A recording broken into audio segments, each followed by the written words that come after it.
thermal sound wave. It's Thermal Sound Waves, the natural alternative to fast food radio. We hear C.Truth, Kev Lawrence. As we do right about this time, we have a guest that's joining us, and she is a woman who has her own business, been doing it for a very, very long time. Representing a lot of different people on the public relations side of things, just on the advocate side of things, and the community side of things. Anywhere from fashion to dance to business to politics to literary works to stage, film, and TV, you name it. A lot of things. Yes, definitely, man. Putting in that work for a long, long time. I don't know how many years it is right now because I lost count. But Akila Worksongs, veteran status. April Silver, the head of that, the CEO, the founder, been putting in that work for a long time. Doing it up for all of us out here. And we thank her for joining us right now on the show. Yo, I'm glad to be here. It's been a minute. I'm glad to be back. Yes, absolutely. Yeah, talking about doing it for a minute. We got 30 years in the thermal sound waves. Y'all got to be at 30. Y'all got to be 30 plus, right? We're a little bit off that. We're like 25 or 6, something in that area. Yeah, we're a few years off, but we're not far behind. Right. Definitely. Congrats to both of y'all for real too. Appreciate that. Thank you. Absolutely. She remembers me now. That's what it is. Except both of y'all. Whatever, April. Yeah, some things just don't change. So, April, I tell the people exactly, because we said a lot, but in a nutshell, what do you do and what can you do for people? I never tire of talking about what we do at Akila Worksongs. But in a nutshell, we are a communications and marketing agency. That's essentially what we do. So we're a small but powerful PR firm based in Brooklyn, New York. This is our 2023 is our 30th anniversary. Wow. Year. So we just, for real, we just had a major anniversary toast, something small and intimate, but that was in Brooklyn on June 6th. My former boss, my former client, and my eternal friend, Dougie Fresh, came to give a toast. So he made my day, and, he stayed. He didn't do one of those like, yo, happy anniversary, I'm out. He stayed for the whole program.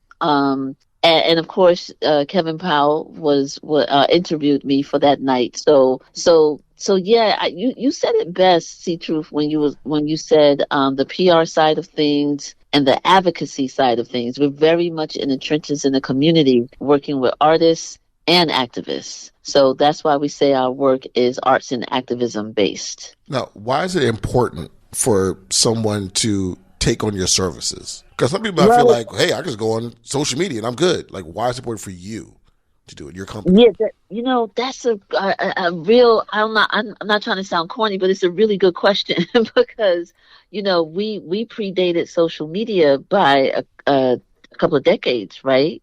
So to your point, the question might be like, why would I need someone?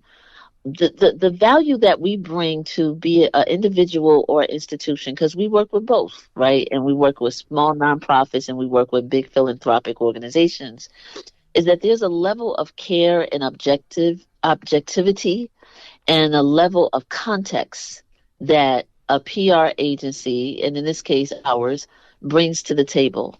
So to someone to help you be like, yeah, I don't know if you need to really go hard on that topic, or let me give you this latest piece of information before you post, or let's talk through what your message is, and does it really match your vision, in this moment. So we're less social media managers and more communication specialists. Mm-hmm. So we really talk about getting people ready to communicate their vision, to communicate what it is that they're about, their artistry, rather, and their product.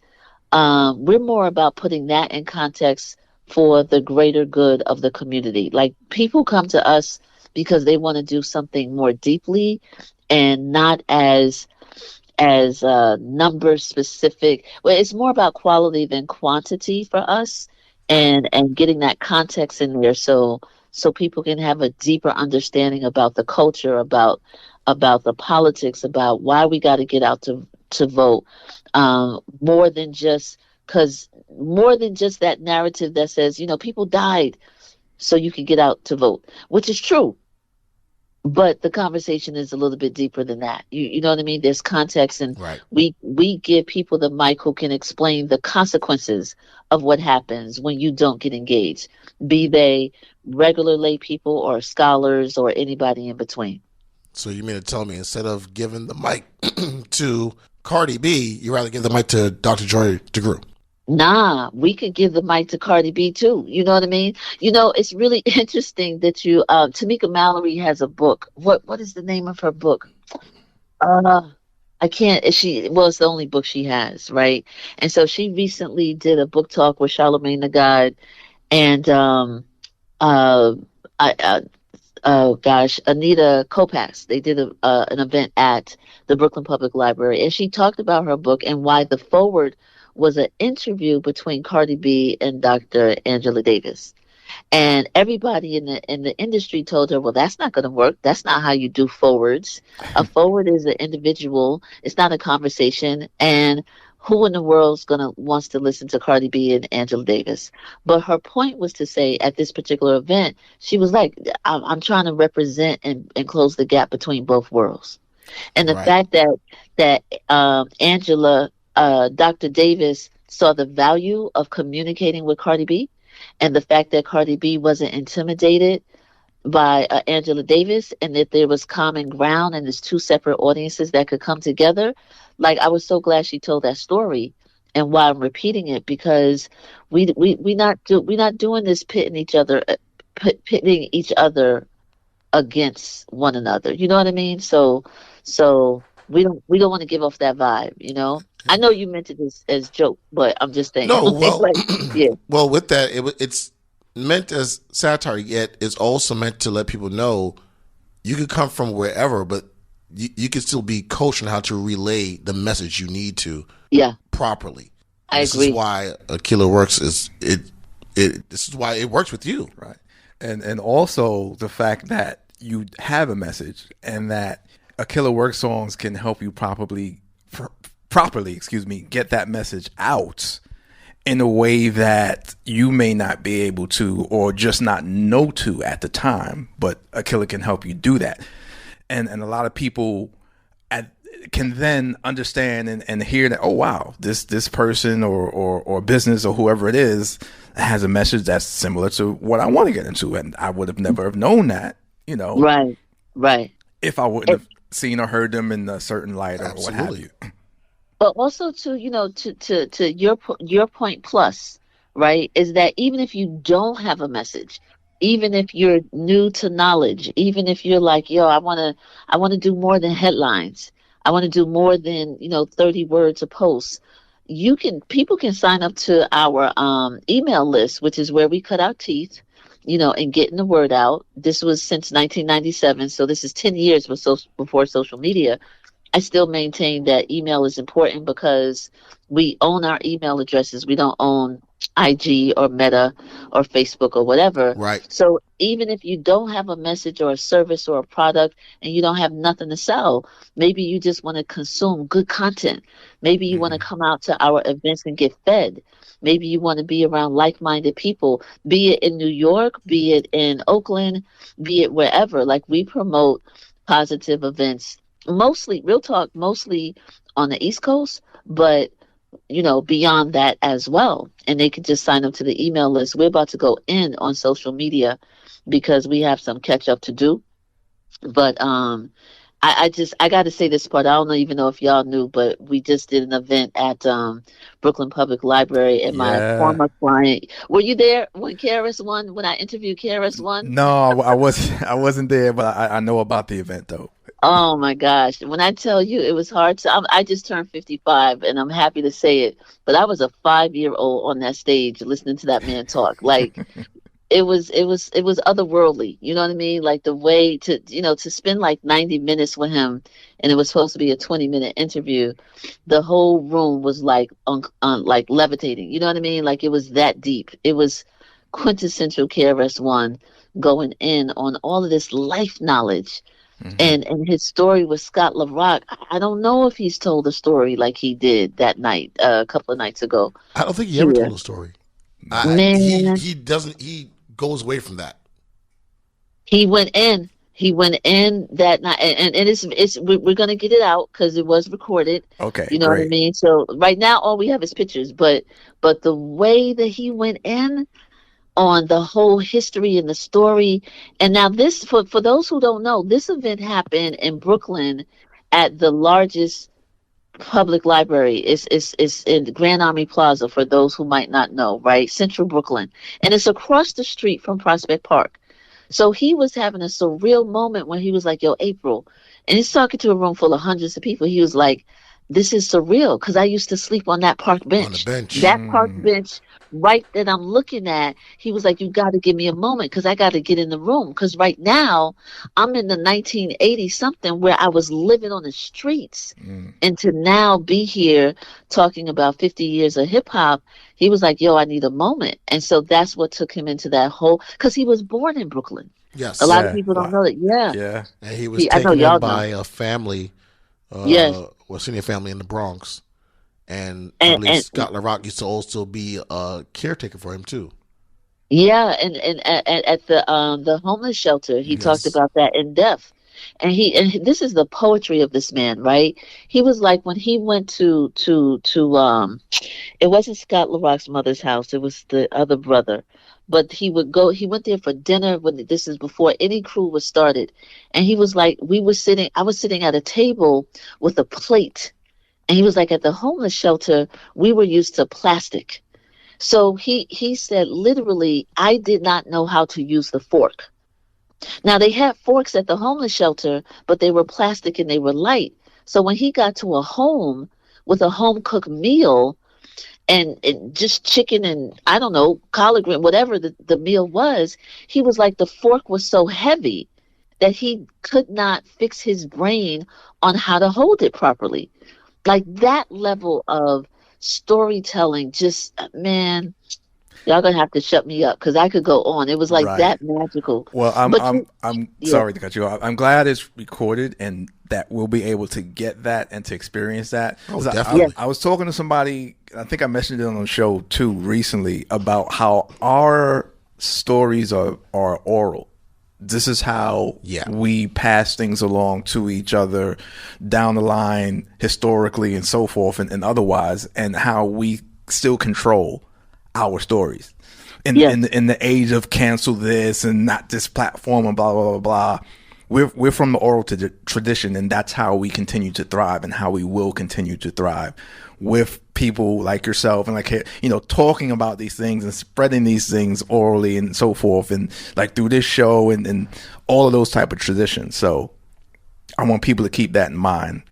Absolutely. Absolutely. I'm glad to be back with y'all. I hope this is a big refresh, you know.